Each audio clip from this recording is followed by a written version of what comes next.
His phone just kept ringing. My heart sank because he always picks up on the second ring. Eyewitnesses are stunned at what unfolded. He didn't come in for his Reuben sandwich. He did seem a little disturbed lately, erratic even. But you know how security guys can be, demanding, but nothing out of the ordinary. He was very diligent and patched constantly, always happy to do his job. I put a lot of responsibility on him. Maybe it was too much. I didn't see him emerge from the sock for his smoke break. That's when I knew something was wrong.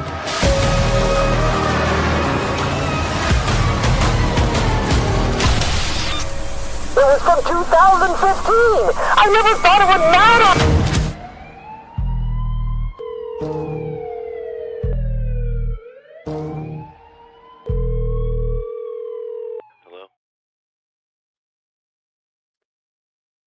Well, good morning, good afternoon, good evening, wherever you are. Thank you for joining us, and hoping to give you a bit of an introduction today to vRx. So, for those of you that don't know me, my name's David Gray, so I'm Solution Architect Lead for EMEA for Vicarious. So I cover everything from, more generally from a technical perspective. So I'll aim today really just to give an intro in terms of vRx and what we do from a technical perspective rather than the marketing kind of blurb. So first off, just a little bit of background. So in terms of the challenges that we are here to really address, if you're not aware, it's really looking at the consolidation of what most customers have is multiple tools for doing vulnerability assessment, risk prioritization, remediation. And what we see is that that's a real challenge to manage in terms of the different teams, in terms of the different tools, in terms of the different licensing.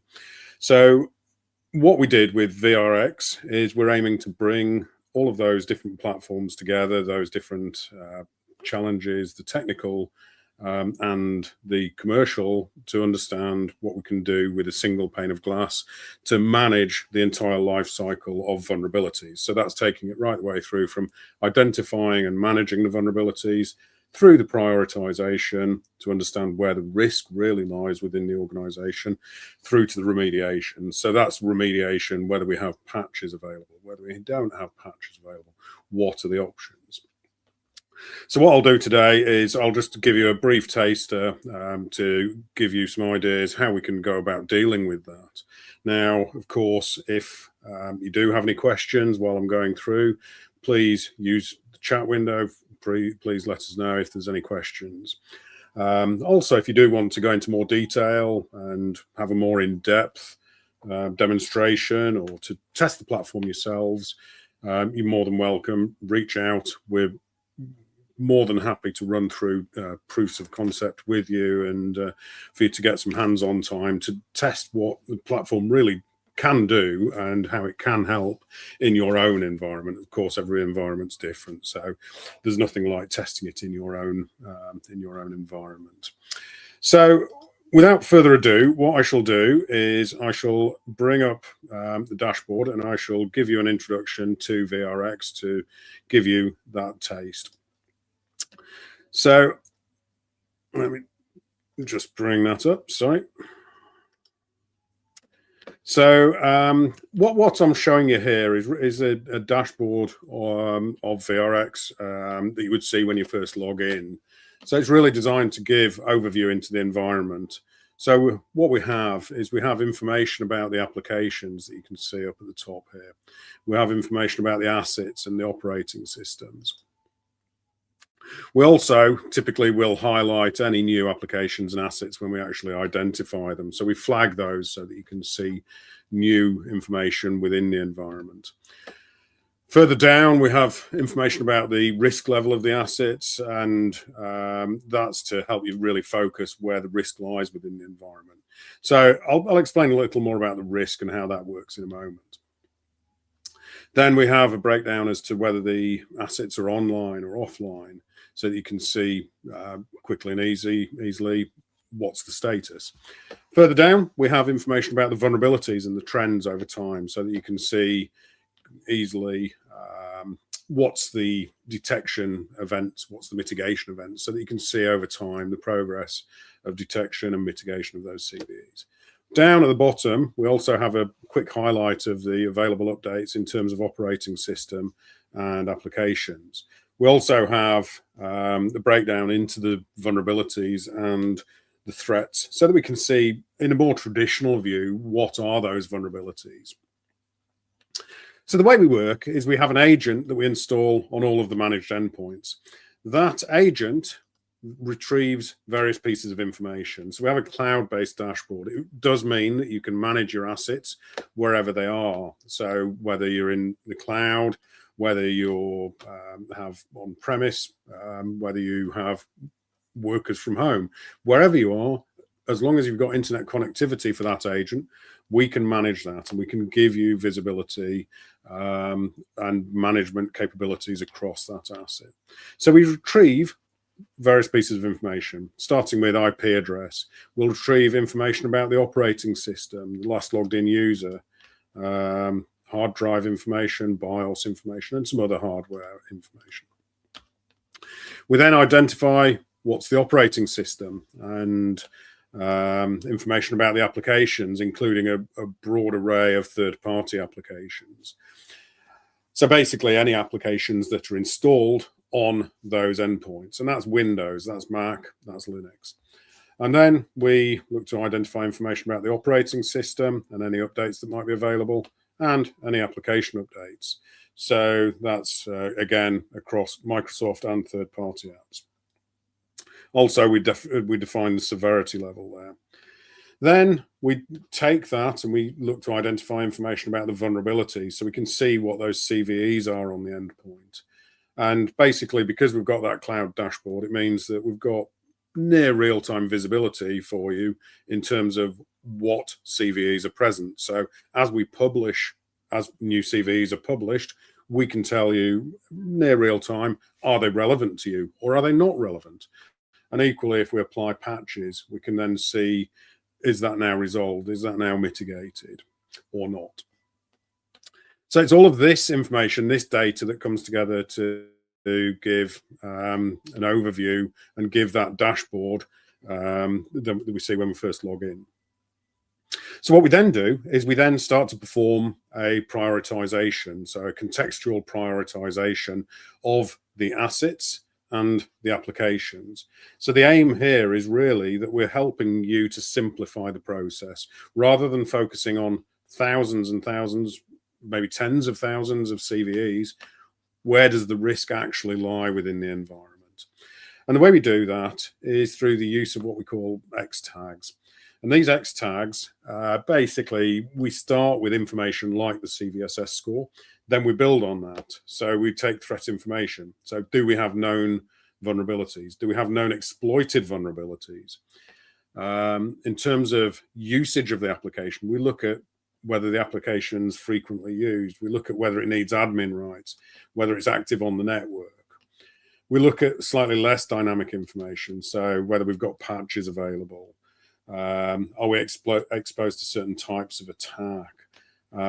Is there social media activity? And we take all of these X tags to generate a risk score. So that's how we arrive at the high risk, the medium risk, and the low risk applications to really help you prioritize where to focus. What we can then do is we can also use these to then start to understand what's actually going on. So for example, if we want to understand whether we have known exploited vulnerabilities within the environment, we can see 8 high-risk applications actually have known exploited vulnerabilities right now. They're being actively exploited. So those are probably applications that we do want to do something about. But we can also take it to the next step. So you could combine these and we can take that to see, okay, out of these applications that have known exploited vulnerabilities, how many of them do we have patches for right now? And you can see we have 3 high-risk applications that have known exploited vulnerabilities, but we've also got patches available. So we could actually move on and start fixing those. So you can then see these are all of those high-risk applications that we have patches and known exploited vulnerabilities for. So we've got various filters that we can make use of. And if we then want to move through to start remediating those, you can see for each of these applications, we can then start to dive in to look at those and look at what can we do to fix it. So, for example, we can apply a patch. If we don't have patches available, we have other actions that we can take. We also give additional information for the application around understanding why is it the risk score it is. So in this instance, why is it high risk? These are the X tags that contribute to the risk score. So we can see this is the reason for it being high risk. We can see information about the versions within the environment. You can see where they're installed and also any associated vulnerabilities. So we do give additional detail around each of those CVEs so that you can see what does that CVE actually mean, including links through to our vSociety website, which has additional links for vendor advisories, maybe additional mitigation approaches to the vulnerabilities. Now, one of the areas that this will be enhanced during the coming year is with our version 2, where we'll start to bring this information within the dashboard. So we'll have that single dashboard where we're enhancing the data around the vulnerabilities with additional data sources.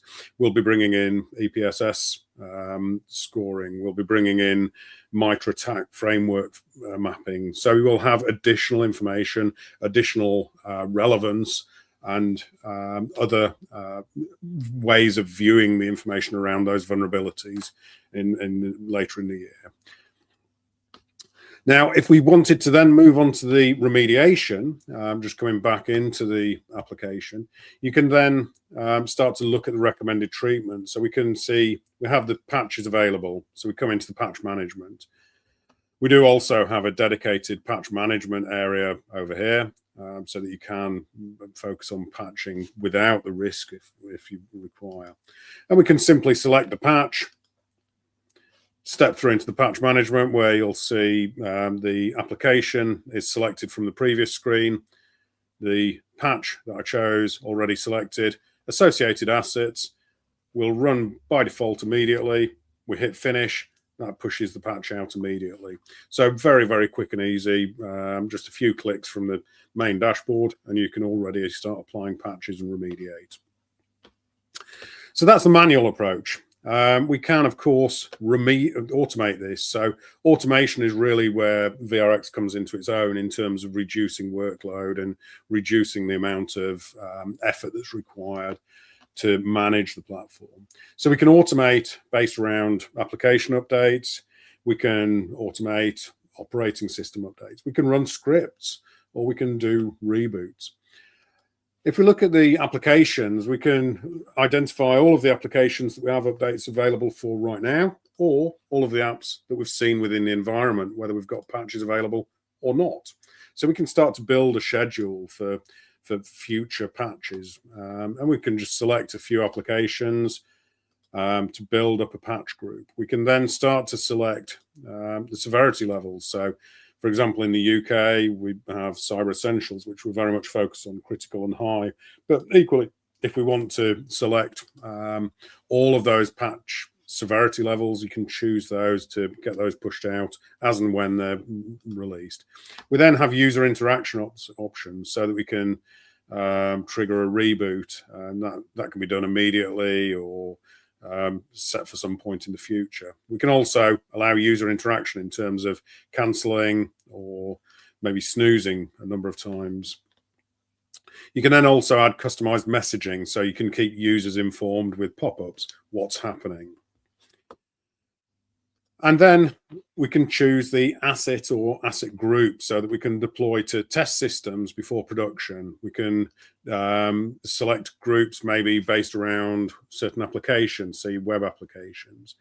So the groups that we can create, there's lots of flexibility in terms of how we manage that. We can then specify when do we want this to take place. Do you want to do it daily? Do you want to do that weekly? Do you want to do it monthly? or on a custom basis. So maybe every second Wednesday of the month after Patch Tuesday. What time do you want to run? So do you want to run 1 o'clock in the morning, or do we want to run that more during the business day? And what's the time window within which we want to run? So do we want to take that through, let's say, through from 9 in the morning till 5 p.m. And then if we want to break that down into subsets of systems to simplify or to stagger and stage the rollout, we can do that as well. So we can deploy to 10, 20, 30, 50, 100, 200 assets every 30 minutes, every hour, every 2 hours. So you can stagger and stage the rollout rather than pushing all at once.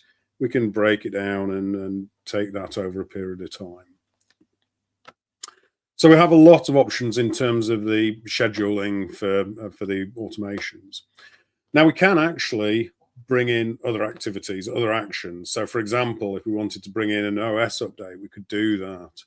And the OS updates, they're very, very similar in terms of how we would manage that. So we can select the operating system and again, severity levels. So you can just choose what those options are. We could also bring in scripts. So we could run them maybe before or after. We can run them completely separately, completely independently. And these typically are where we're talking from a vulnerability perspective, more about configuration type vulnerabilities. So maybe a registry change, maybe a config change. So this is things like the log4shell vulnerability, for example, where we have we can find vulnerable log4j files. We have scripts for that, but we also have remediation for that. So we can also put in place remediation for those log4j vulnerabilities. So we have a large library of scripts that we have a team who are creating, they're updating those scripts constantly. And typically we'll have, with the scripts here, we'll have a detection script and a remediation script. So we'll find and then we'll fix. But you also have operational activities. So removing software, configuring other actions. We can do Windows hardening. So disabling SMB, for example, or forcing certain TLS versions. We can also take these scripts and you can create your own. So you can build those from scratch. So if we look at these, there's some examples of the kind of ones that I've created. We've done application and installation. So I can install software. So we can upload a file. And you can see I've uploaded an executable and then run an install. So if you have in-house applications that we don't natively support or you've developed yourself, we can manage those through the scripting engine. We can remove software, uninstall. You could do a rollback for Microsoft KBs or create restore points. Basically, there's lots and lots of options for the scripting. It's very, very flexible in terms of what we can do. And our third approach for remediation is what we call virtual patching. The virtual patching is where we maybe don't have a patch from the vendor, so we can't apply that. We maybe can't make a configuration change.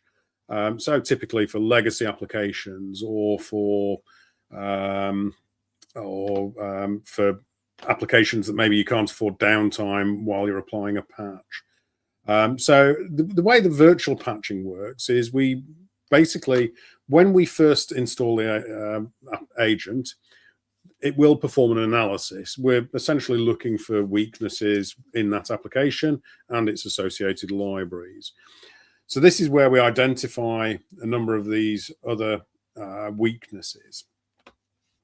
And what we can then do is we can then enable, so you can see here we have the analysis, and we can then enable either a monitor mode where we'll monitor for exploit attempts against that application in memory, or we have a protection mode where we'll actually actively block against any exploit attempts on that application. So this gives an extra layer of protection that can be really helpful in terms of reducing risk within the environment. So it's an extra approach that we can take to help reduce the risk for you. Now, one of the things that we do have is, of course, for managing the assets, we can break these down into asset groups. So we've got a lot of flexibility for the management of those assets. And this is really key for doing the asset management, the reporting, the patching, all of those different aspects. And the asset groups are dynamic, so systems come in and out when they match different filters.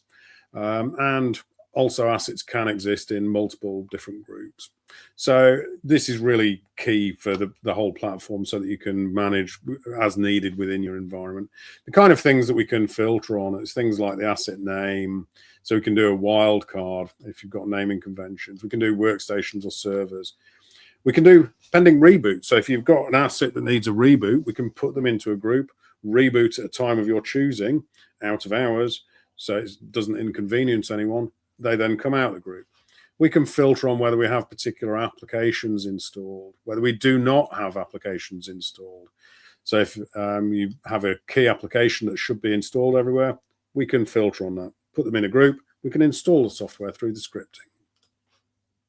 And we can, of course, filter on OS family, OS versions, organizational unit, IP address, domain name, and you can create your own custom tags as needed. So if you do need other additional tags, you can add those. And then in turn, all of these can be used as filters so that we can then apply filters on all of these dashboards. So for example, on the dashboard here, we can see what's the risk status of any particular group. So we can just pick a group. You can see what's the risk status of that group.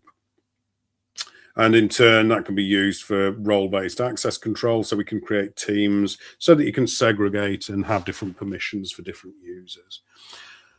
And we do, of course, report. We have a full set of logging on all of these activities for troubleshooting, for investigation purposes, and so on. So we do have that. We've got integrations with other platforms. We can output events via syslog, via email notifications, and we can run a full set of reporting on a manual basis, on an ad hoc basis, scheduled as needed. So we have lots of flexibility there. In terms of the platform, as I say, that's really the key components that I wanted to show you for now. If you are interested in a more in-depth demo, we can certainly set that up, and we can extend that and go into much more detail on one-to-one basis. Equally, as I say, we can also run a proof of concept. Now, we've also just popped up a little questionnaire in the, or a short, what's the word I'm looking for? Not questionnaire.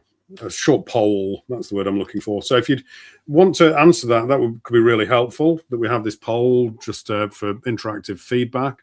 And also, if you have any other questions, please do let me know. Now, a couple of things while you're just having a think about questions and anything that you might need to know. A couple of things that we do have coming up is, as I alluded to, our version 2 of vRx, which is going to be a big overhaul. Now, the first phase of that, we're going to be looking at addressing unmanaged devices. So vRx version 1, very much focused on managed devices, Windows, Linux, and Mac from a vulnerability perspective. vRadar then brings into scope those unmanaged devices, the switches, the routers, the firewalls, all of those types of devices. We'll have all of the findings within the platform. We'll be able to run authenticated scans, unauthenticated scans. We have CIS compliance. We have Cyber Essentials. We have PCI. We have HIPAA. So we have a number of different compliance modules. We're then later in the year, bringing in additional features. So we'll be bringing in patching rings. We're overhauling the risk scoring with additional sources of data for the risk scoring. So there's going to be some real enhancements there. So that's something to look forward to later in the year, and we will, of course, be running webinars and scheduling those and advertising those to give more information about V2 as and when we go through that process. In the meantime, so I've just seen there was a question around the licensing. So licensing vRx version 1, very, very simple. It's based around number of assets that are installed. So it's essentially, we don't differentiate between Windows, we don't differentiate between Mac or Linux, we don't differentiate between server or workstation. Basically, any agents that are installed on those managed assets, single license. So we keep it very, very simple, just a single SKU for that. In terms of the reporting, so I've just to add another question there. So the reporting, we actually have a separate component as well as the native reporting. We do also have a more advanced reporting module. So here, while we have within the dashboard,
so apologies for that. I appear to have had a temporary glitch and a minor problem with my internet connection.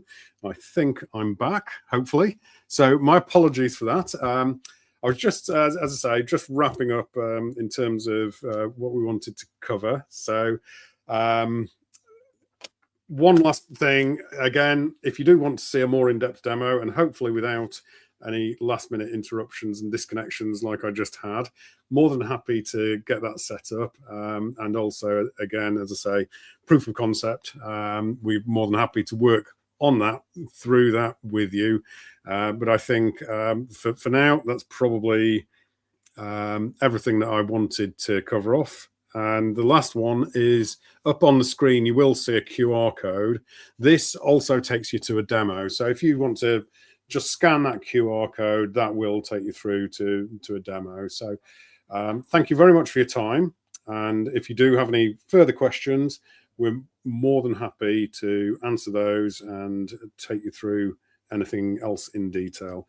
Thank you again for your time, and look forward to speaking to you soon, and hopefully see you next time.